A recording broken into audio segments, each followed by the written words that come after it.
안녕하세요. 펀드매득입니다. 구독과 좋아요 부탁드립니다. 베트남 증시의 조정이 좀 이어지고 있는데요. 특히 지난 한 2, 3년쯤 정고점에 물린 분들은 아직도 좀 회복이 안 되는 걱정도 있으실 거고요. 왜 이렇게 조정이 이어지는지 찾아보니까 왠지 정치 문제 탓도 좀 있는 것 같아요. 그럼에도 불구하고 계속 투자할 이유에 대해서 점검해 보도록 하겠습니다. 카카오페이 증권에서 6월 성적표가 안 와서 안 그래도 궁금한데 이제 답답한 나머지 제가 직접 찾아봤습니다.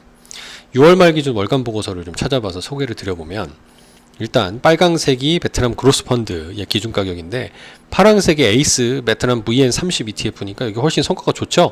연초 이후 성과입니다. 일단 전저점을 이렇게 이탈해서 떨어지고 있는 게 좋은 시그널은 아니다라는 판단이 듭니다. 물론 액티브 펀드니까 배팅이 잘못된 걸 수도 있지 않을까 싶은데요. VN30 기준으로는 일단 전저점을 이탈한 건 아닌 거라서 더 좀 그런 느낌이 드는데 어쨌든 좀 길게 찾아보면 네, 마찬가지로 파란색이 ETF고 한 2년 성과로 보면은 펀드가 더 잘합니다. 근데 얘도 보면 이제 직전 고점을 넘지 못하고 있죠. 잠깐 넘었다가 떨어졌습니다.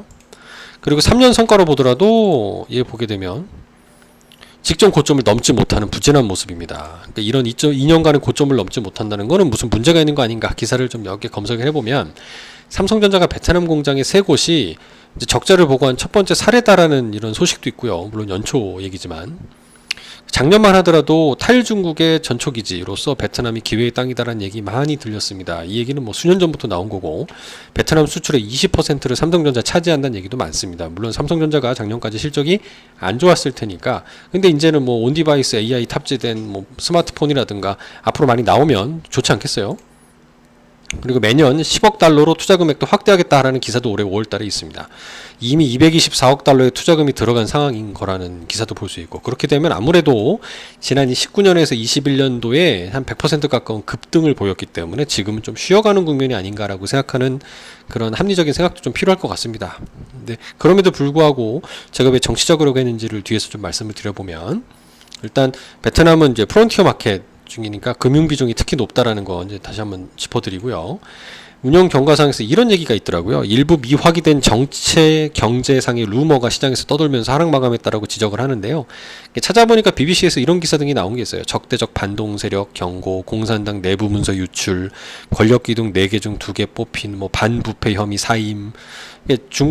베트남 입장에서는 이게 정치적 안정성이 되게 중요했다라고 얘기를 하는데 특히 집단 지도 체제를 표방하는데 실상은 정치적 파벌 싸움이다. 특히 81세로 고령인 총비서 이게 최근 기사를 보면은 이제 돌아가셨어요. 그래서 이분 때문에 권력의 지형이 이제 파벌 싸움의 수단으로 이제 격화되는 거 아니냐라는 걱정의 기사입니다. 재계 총수들이 그럼에도 불구하고 베트남은 중요한 경제 파트너라 조문 행렬이 이어지고 있거든요. 오히려 지금은 뭘 걱정해야 되냐면 우리 서울의 봄처럼 호치민의 봄입니다.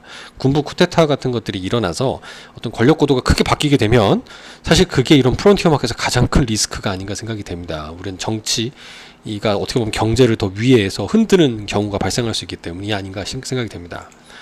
운용 계획상에서는 차익 실현 욕구 계획 확인이라고 얘기는 하고 있지만 왜 차익 실현하겠어요? 정치가 불안하니까 도망갈 수도 있는 겁니다.